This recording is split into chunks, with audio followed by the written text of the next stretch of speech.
আগে আপনি বলেন। হ্যাঁ বলেন। জি জি বলেন বলেন। মাশাআল্লাহ মাশাআল্লাহ। 3 নম্বর। হ্যাঁ মাশাআল্লাহ মাশাআল্লাহ। সকলে বলেন আলহামদুলিল্লাহ। হয় না, আরো জোরে বলেন আলহামদুলিল্লাহ। তুমি আসো। হ্যাঁ বলো। মাশাআল্লাহ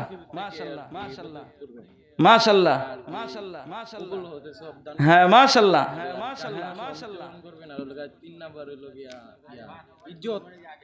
ইজ্জত। মাশাআল্লাহ। নাম কি আপনার? নাম কি? জুবায়ের ভাইকে আল্লাহ তাআলা কবুল করুক। আল্লাহ তাআলা তাকে মাতা পিতার বেশি বেশি সেবা যত্ন করার তৌফিক দান করুক। সকলে বলি আমিন। নাম কি? হ্যাঁ সাইম। আপনারা দুইজনকে আমি কিছু গিফট করতেছি। এদিকে আসেন, দুজন এদিকে আসেন। দুজন একসাথে হাত দেন, আমার হাতের সাথে মিলান। হ্যাঁ দুইজন। আল্লাহ তাআলা এদেরকে কবুল করুক। সকলে বলে আমিন। আমি যে আজকে বয়ান দিলাম, বয়ান সার্থক হয়েছে কি হয় নাই? আরো জোরে বলেন হয়েছে কি হয় নাই? আমার এই কলিজার টুকরা, এই জন্য পিতামাতার সম্মান যিনি বৃদ্ধি করে দিয়েছেন, বলেন তো তিনি কে? আরো জোরে বলেন তিনি কে? এই জন্য আল্লাহ রাব্বুল আলামিন বলেন, وَقَضَى رَبُّكَ أَلَّا تَعْبُدُوا إِلَّا إِيَّاهُ وَبِالْوَالِدَيْنِ إِحْسَانًا إِمَّا يَبْلُغَنَّ عِندَكَ الْكِبَرَ أَحَدُهُمَا أَوْ كِلَاهُمَا فلا تقل لهما أف ولا تنهرهما وقل لهما قولا كريما واخفض لهما جناح الذل من الرحمة وقل رب ارحمهما كما ربياني صغيرا বলেন আল্লাহু আকবার। এই আয়াতের ভিতরে আল্লাহ রাব্বুল আলামিন প্রত্যেকটা সন্তানের জন্য 6টা আদেশ করেছেন। আদেশ কয়টা? আমি একটু আগেই বলেছি আদেশ কয়টা, পুরস্কার যেন কয়টা। তাহলে প্রথমে আদেশ শুনবেন না পুরস্কার শুনবেন? আরো জোরে বলেন, প্রথমে আদেশ না পুরস্কার? আগে পরীক্ষা নাকি ফলাফল, কোনটা? আরো জোরে বলেন, পরীক্ষা আগে নাকি ফলাফল আগে? তাহলে আগে কি আদেশ? আগে কি আদেশ? এই আদেশগুলা জানতে হবে, শুনতে হবে। এই আদেশগুলা যদি জানতে পারেন, শুনতে পারেন, মানতে পারেন, যিনি 5টা পুরস্কার দিবেন তিনি কে? আরো জোরে বলেন তিনি কে? আল্লাহ রাব্বুল আলামিন বলেন, ওয়াবিল ওয়ালিদাইনি ইহসানা। বলেন আল্লাহু আকবার। 1 নম্বর আদেশ হলো, হে যুবক, হে যুবক, 1 নম্বর আদেশ আল্লাহ রাব্বুল আলামিন তোমাকে করছেন, ওয়াবিল ওয়ালিদাইনি ইহসানা। আল্লাহ রাব্বুল আলামিন বলেন, তোমার পিতা মাতার প্রতি তুমি ভালো ব্যবহার করো। বলেন সুবহানাল্লাহ। ইহসান, ইহসান কাকে বলা হয়? মুফাসসিরিনে কেরাম ইহসান শব্দের তাফসীর করেছেন, তুমি নিজের জন্য যে জিনিসটাকে পছন্দ করো, তুমি তোমার ছেলে মেয়েদের জন্য যে জিনিসটাকে পছন্দ করো, হুবাহু পিতা মাতার জন্য ওই জিনিসটাকেই পছন্দ করতে হবে। ওইটার নামেই হলো ইহসান। বলেন সুবহানাল্লাহ। নিজের জন্য যে জিনিসটা পছন্দ করবেন পিতা মাতার জন্য ওই জিনিসটাই পছন্দ করতে হবে। বাজারে গিয়েছেন, বাজারে যাওয়ার পরে মাশাআল্লাহ অনেক দামি একটা কাপড় দেখেছেন, ওই কাপড়টা দেখার পরে মনে মনে চিন্তিত করলেন, মনে মনে আশা করলেন, কিরে এই ত্রিপিসটা তো আমার মেয়ে খুব পছন্দ করবে, নিয়ে যাই। তাহলে মার জন্য কেনার দরকার আছে না নাই? আরো জোরে বলেন, মার জন্য কেনার দরকার আছে না নাই? বাজারে গেলেন, একটা মাছ দেখলেন, মাছটা খুব ভালো দেখতে, আপনার খুব ভালো লেগেছে, আপনার আগ্রহ হয়েছে কেনার জন্য। ওই মাছটা যে আপনার জন্য কিনলেন, সন্তানের জন্য কিনলেন, স্ত্রীর জন্য কিনলেন, পিতামাতার জন্য দরকার আছে না নাই? আরো জোরে বলেন, দরকার আছে না নাই? মুফাসসিরিনে কেরাম বলেন এটাই হচ্ছে ইহসান। এটাকে কি বলা হয়? ইহসান। বুখারী শরীফের ভিতরে আসমা রাদিয়াল্লাহু তাআলা আনহা হুজুর আকরাম সাল্লাল্লাহু আলাইহি ওয়াসাল্লামকে একটা কথা জিজ্ঞেস করলেন। বুখারী শরীফের ভিতরে এসেছে হাদিসটি। জিজ্ঞেস করলেন আসমা রাহমাতুল লিল আলামিনকে জিজ্ঞেস করলেন, ইয়া রাসূলুল্লাহ, ইয়া হাবিবাল্লাহ, আমার মা তো একজন মুশরিকা মহিলা, আমার মা তো একজন অমুসলিম মহিলা, আমি কি তার সাথে ভালো ব্যবহার করব? এই রকম প্রশ্ন বর্তমান সমাজে আছে না নাই? আরো জোরে বলেন, আছে না নাই? যে আমার মা তো মুসলিম, আমার মা তো আমার উপরে টর্চারিং করে, আমার মা তো আমাকে কষ্ট দেয়, আমি কি তার সাথে ভালো ব্যবহার করব? তাহলে শুনে রাখেন রাহমাতুল লিল আলামিন কি বললেন? রাহমাতুল লিল আলামিন বলেন, সিলি উম্মাকি, হে আসমা, তোমার মা ও মুসলিম হতে পারে, তোমার মা মুশরিকা হতে পারে, তোমার মা নাফরমান হতে পারে, তারপরেও তোমার মায়ের সাথে ভালো ব্যবহার করতে হবে। বলেন সুবহানাল্লাহ। শুধু তাই নয়, আজকে থেকে ১৫০০ বছর পূর্বে আল্লাহ রাব্বুল আলামিন মহাগ্রন্থ আল কোরআনের ভিতরে বলেন, ওয়াসাহিবুহুমা ফিদ দুনিয়া মারুফা, পিতা মাতার সাথে ভালো ব্যবহার করতে হবে। আদেশকার, আরো জোরে বলেন আদেশকার। সময় তেমন একটা পাবো না, এই জন্য সংক্ষেপ করছি। এই জন্য আল্লাহ রাব্বুল আলামিন বলেন, ওয়াসাহিবুহুমা ফিদ দুনিয়া মারুফা, দুনিয়াতে পিতা মাতার সাথে ভালো ব্যবহার করার দরকার আছে না নাই? আরো জোরে বলেন, দরকার আছে না নাই? বিয়া শাদীর আগ পর্যন্ত শুধু নাকি? নাকি বিয়া শাদীর পরেও? নাকি সারা জীবন? আরো জোরে বলেন, সারা জীবন। ২ নম্বর নির্দেশ, আল্লাহ রাব্বুল আলামিন বলেন, ফালা তাকুল লাহুমা উফ, পিতা মাতার সাথে কথা বলতে গিয়ে বিরক্তিমূলক কোনো কথা বলা যাবে? আরো জোরে বলেন, কোনো কথা বলা যাবে? আপনি যখন শৈশবে ছিলেন, আপনার বয়স যখন কম ছিল রে যুবক,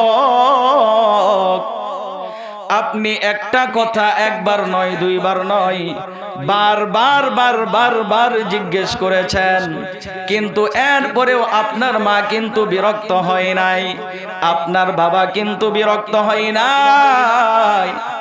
আজকে সন্তান, তুমি যৌবনকালে পদার্পণ করলে, তোমার মা বার্ধক্যে উপনীত হলো, তোমার মার বিবেক বুদ্ধি হ্রাস পাওয়ার কারণে, কমে যাওয়ার কারণে অনেক সময় এদিক সেদিক কথা বলে, আর ওই কথার উত্তর দিতে গিয়ে তুমি বিরক্তিমূলক শব্দ ব্যবহার করো।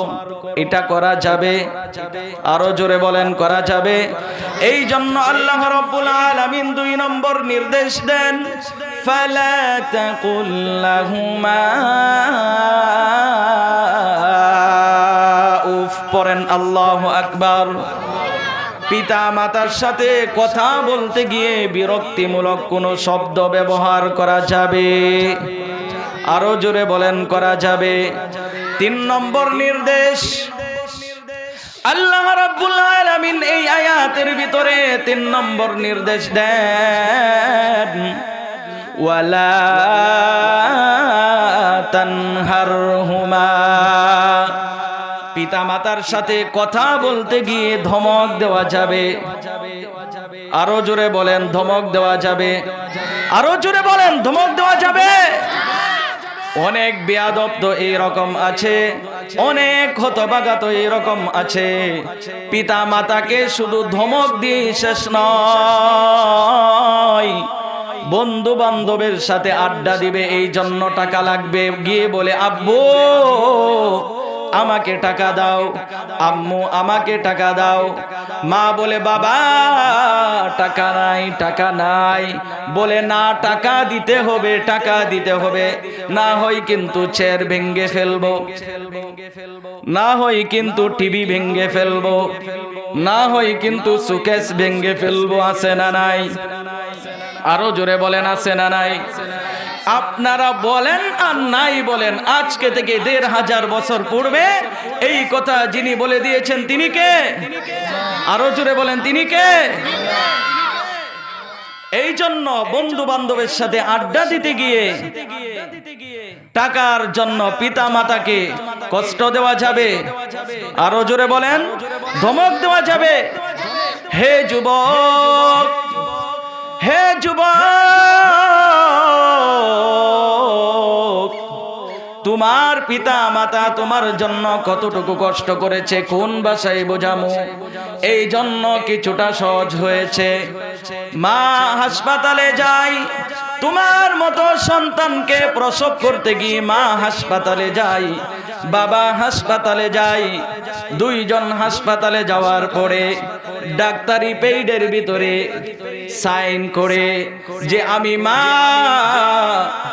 আমার এই আদরের সন্তানকে দুনিয়াতে আনতে গিয়ে আমি মা যদি মারা যাই তাহলে ডাক্তার কর্তৃপক্ষ দায়ী নহে।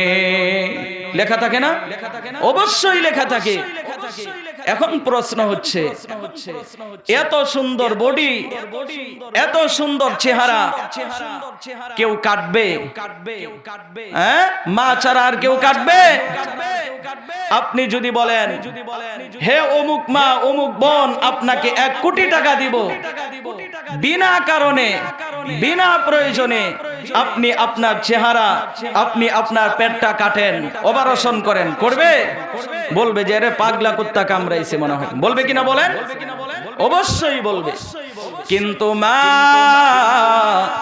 তোমার মতো আদরের সন্তানকে দুনিয়ার জমিনে আনতে গিয়ে নিজের নামটাকে মৃত্যুর খাতায় নামটা লেখাইয়া এরপরে তোমার মতো সন্তানকে দুনিয়ার জমিনে আনলো।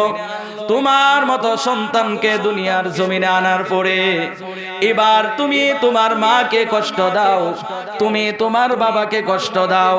খোদার কসম করে বলি, খোদার কসম করে বলি, তোমার মাকে যদি তুমি কষ্ট দাও, তোমার বাবাকে যদি তুমি কষ্ট দাও, তোমার কোনো ফরজ ইবাদত কবুল হবে না, তোমার কোনো ওয়াজিবাত কবুল হবে না, তোমার কোনো সুন্নত মুআক্কাদা সহ কোনো কিছু কবুল হবে না। ঠিক কিনা বলেন? কোনো কিছু কবুল হবে না। কথা কার? আরো জোরে বলেন কথা কার? এই জন্য আল্লাহ রাব্বুল আলামিন 3 নম্বর আদেশ করছেন, ওয়ালা তানহারহুমা। পিতামাতাকে ধমক দেওয়া যাবে? 4 নম্বর নির্দেশ। 4 নম্বর নির্দেশ কার? আরো জোরে বলেন কার? কথা বলতে হবে। আজব কথা বলেন কার? আল্লাহ রাব্বুল আলামিন বলেন, ওয়া কুল লাহুমা কাওলান কারীমা। বলেন আল্লাহু আকবার।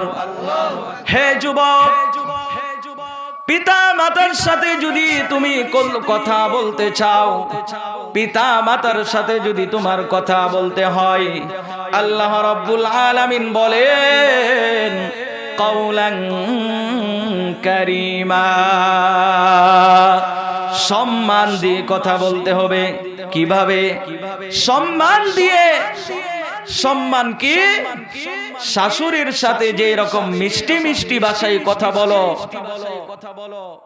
শ্বশুর আব্বুর সাথে যে রকম মিষ্টি মিষ্টি ভাষায় কথা বলেন, পিতা মাতার সাথে কথা বলতে গিয়ে ওই রকম সম্মানজনক কথা বলার দরকার আছে না নাই? আরো জোরে বলেন, কথা বলার দরকার আছে না নাই? এই জন্য আল্লাহ রাব্বুল আলামিন আজকে থেকে ১৫০০ বছর পূর্বে বলে দিয়েছেন, ওয়াকুল লাহুমা কাওলান কারীমা। পিতা মাতার সাথে কথা বলতে হইলে অত্যন্ত সম্মান দিয়ে কথা বলার দরকার আছে না নাই?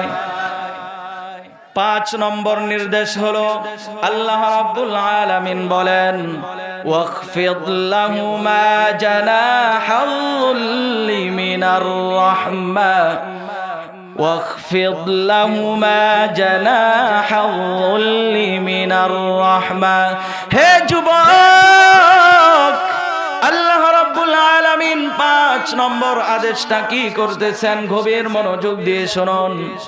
আল্লাহ রাব্বুল আলামিন বলেন, তোমার ভিতরে যত মায়া আছে, তোমার ভিতরে যত ভালোবাসা আছে, তোমার ভিতরে যত ইহসান আছে, তোমার ভিতরে যত অনুগ্রহ আছে, সমস্ত দয়াগুলোকে, সমস্ত ভালোবাসাগুলোকে পিতা মাতার সামনে পিষ্ট করার দরকার আছে না নাই? আরো জোরে বলেন, দরকার আছে না নাই?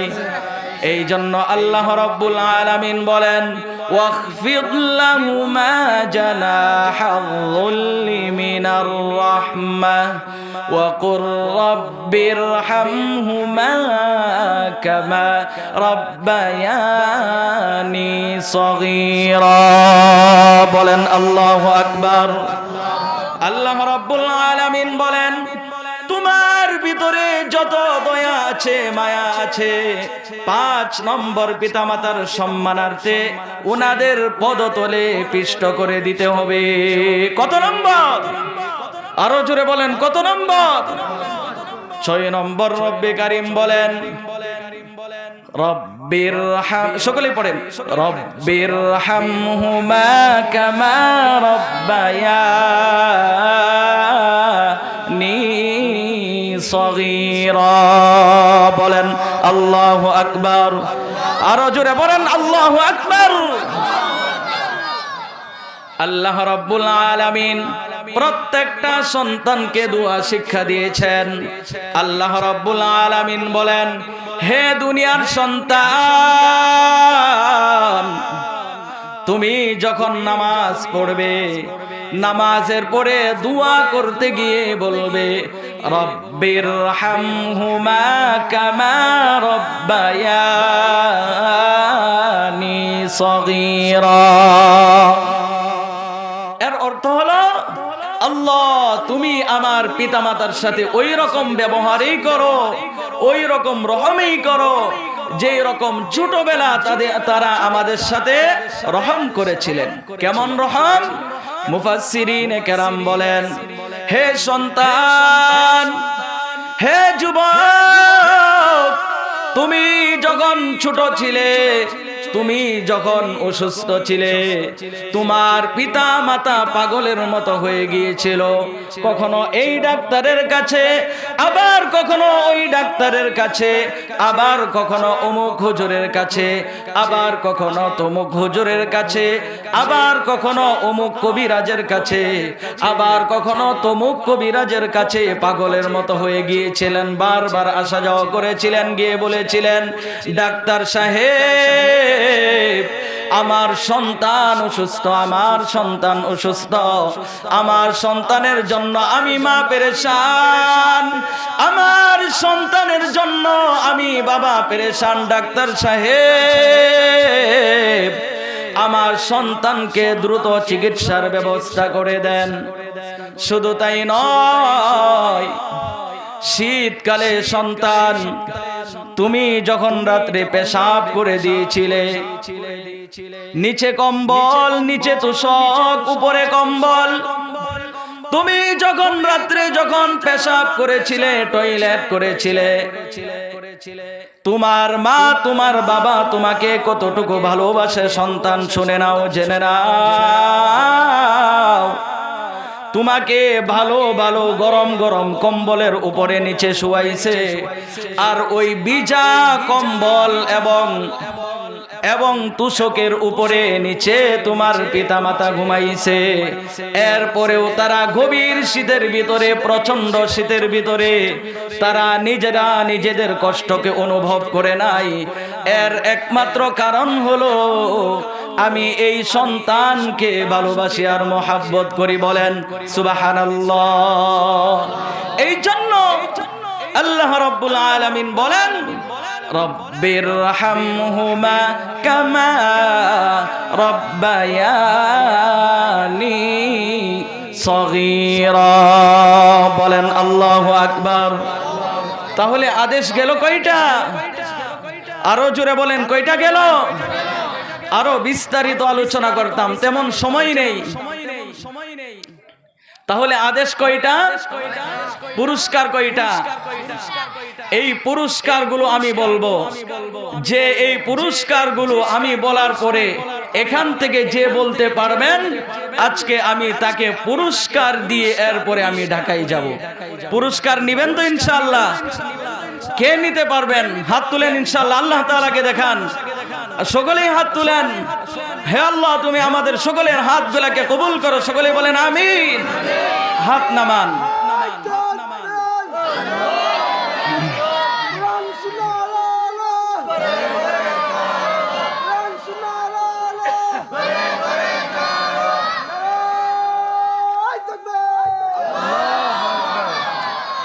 এই পিতামাতার 6টা আদেশ পালন করলে পুরস্কার যেন কয়টা? 5টা। এই 5টা পুরস্কার নিবেন তো ইনশাআল্লাহ? শুনে চলে যাবেন নাকি মুখস্থ করে যাবেন? আরো জোরে বলেন। মুখস্থ করে যাবেন তো ইনশাআল্লাহ? 1 নম্বর পুরস্কার, এই পুরস্কার আমি বলি নাই যুবক, হাকিমুল উম্মত মুজাদ্দিদে মিল্লাত শাহ আশরাফ আলী থানভী রাহমাতুল্লাহি আলাইহি উনি উনার কিতাবের ভিতরে লেখেন,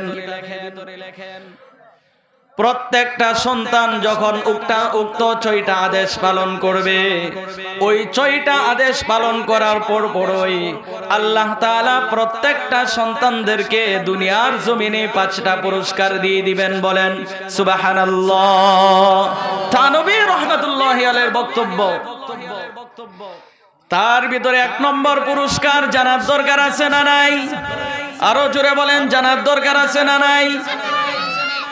1 নম্বর পুরস্কার আশরাফ আলী থানভী রাহমাতুল্লাহি আলাইহি বলেন, যখন 6টা আদেশ পালন করবে আল্লাহ রাব্বুল আলামিন 1 নম্বর যে পুরস্কারটা দিবেন, এই পুরস্কারটার নামই হলো আল্লাহ তাআলা তাহাকে দুনিয়ার জমিনে দীর্ঘ নেক হায়াত দান করবেন। বলেন সুবহানাল্লাহ।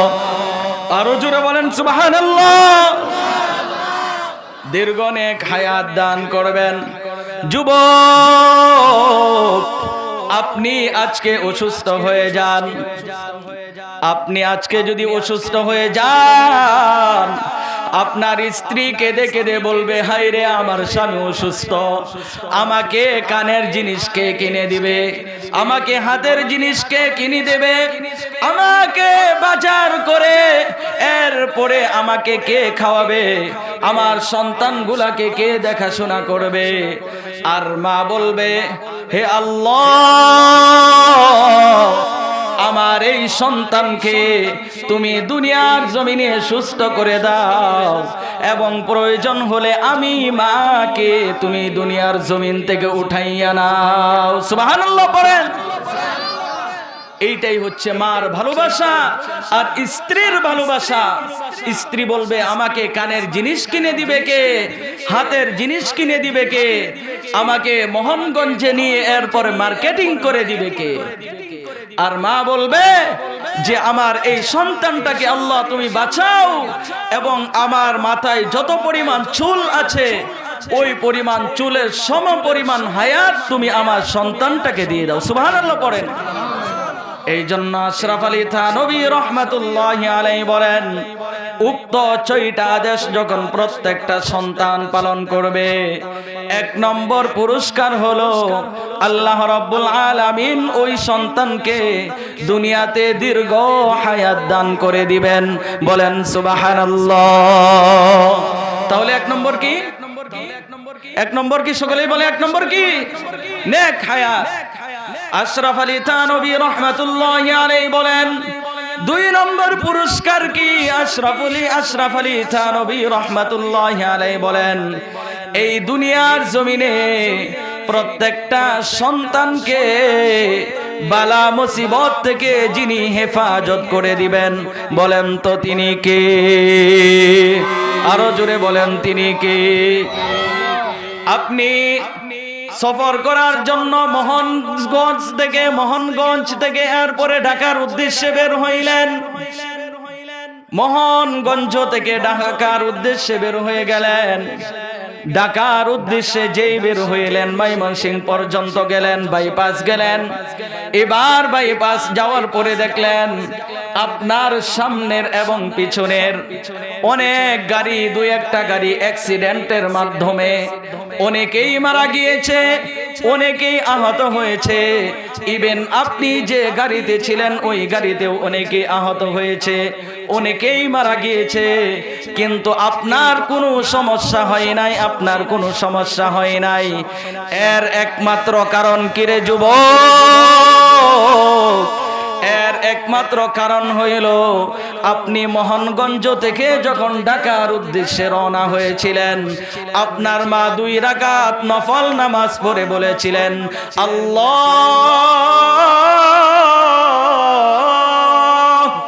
আমার এই সন্তানটা মোহনগঞ্জ থেকে ঢাকার উদ্দেশ্যে বের হয়েছে, যত ধরনের বালা মুসিবত আছে ওই বালা মুসিবত থেকে তুমি আমার সন্তানটাকে হেফাজত কইরো।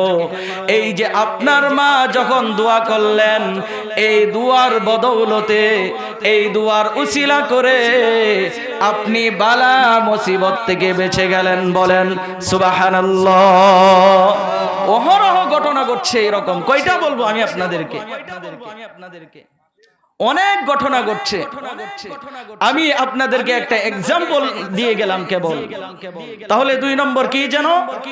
বালা মুসিবত থেকে যিনি হেফাজত করবেন তিনি কে? আরো জোরে বলেন তিনি কে? তাহলে 1 নম্বর হলো দীর্ঘ নেক হায়াত। 2 নম্বর কি? বালা মুসিবত থেকে আল্লাহ তাআলা হেফাজত করবেন। কয়টা গেল? 3 নম্বর হইল। এখন বাকি কয়টা? আরো 3টা। তার ভিতরে 3 নম্বর পুরস্কার। আশরাফ আলী থানভী রহমাতুল্লাহি আলাইহি বলেন, প্রত্যেকটা সন্তান যখন 6টা আদেশ পালন করবে গো, আল্লাহ রাব্বুল আলামিন তাকে 3 নম্বর যে পুরস্কারটা দিবেন, ওই পুরস্কারটা হলো আল্লাহ রাব্বুল আলামিন তাকে ইজ্জতের জিন্দেগি দান করবেন। বলেন সুবহানাল্লাহ। সম্মানের জিন্দেগি দান করবেন। কেমন? আপনি চাকরি করেন, আপনি অফিসে গিয়েছেন, আপনার তেমন কোনো টাকা পয়সা নেই, আপনি যে পদে চাকরি করেন ওই পদটা তেমন কোনো বড়ও না, এরপরেও অন্যান্য লোকেরা আপনাকে দেখলে সালাম দেয়, সম্মান করে। এর একমাত্র কারণ কি রে যুবক? এর একমাত্র কারণ হইল পিতা মাতার দোয়া আপনার উপর আছে না নাই? আরো জোরে বলেন আছে না নাই? আপনি ব্যবসা বাণিজ্য করেন, আপনার আশপাশের যত দোকান আছে, সমস্ত দোকানের ভিতরে শুধু 2 দিন পর পর লস হয়। কি হয়? লস হয়। কিন্তু আপনার দোকানে লস হয় না। আপনার দোকানে অনেক ইনকাম হয়, অনেক ইনকাম হয়, অনেক ইনকাম হয়। যুবক লক্ষ্য করে দেখবেন, গভীরভাবে খেয়াল করে দেখবেন, আপনার বেশি ইনকাম হওয়ার পিছনে আপনার পিতা মাতার দোয়া আছে না নাই? আরো জোরে বলেন আছে না নাই?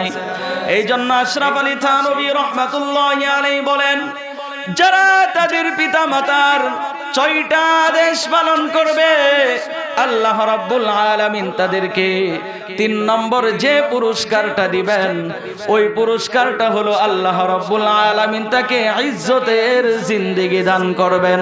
বলেন সুবহানাল্লাহ। তাহলে 1 নম্বর কি যেন বললাম? 2 নম্বর বালা মুসিবত। 3 নম্বর কি? সম্মানের সহিত, ইজ্জতের সহিত যিনি দুনিয়াতে বেঁচে থাকার তৌফিক দান করবেন, তিনি কে? তাহলে কয়টা গেল? বাকি আছে কয়টা? আর মাত্র কয়টা? 2টা। আর 2টা বলবো না, শেষ করে দিব? আচ্ছা, আর 2টা শেষ করে দিই, দ্রুতই শেষ করে দিব ইনশাআল্লাহ।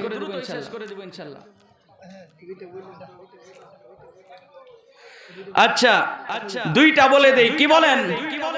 4 নম্বর হইল আশরাফ আলী থানভী রাহমাতুল্লাহি আলাইহি বলেন, কেউ যদি 6টা আদেশ পালন করে, তাহলে 4 নম্বর যে পুরস্কার আল্লাহ রাব্বুল আলামিন দিবেন, সেই পুরস্কারটা হইল, আপনি যখন আপনার পিতা মাতার সেবা যত্ন করতে গিয়ে নেক দৃষ্টিতে যখন আপনি আপনার পিতা মাতার দিকে তাকাইলেন, আল্লাহ রাব্বুল আলামিন আপনাকে আমাকে কবুল হজ এবং উমরা করার সওয়াব দিয়ে দিলেন। বলেন সুবহানাল্লাহ। আরো জোরে বলেন সুবহানাল্লাহ। ফেরেশতারা তখন আল্লাহ রাব্বুল আলামিনের কাছে বলে, আল্লাহ,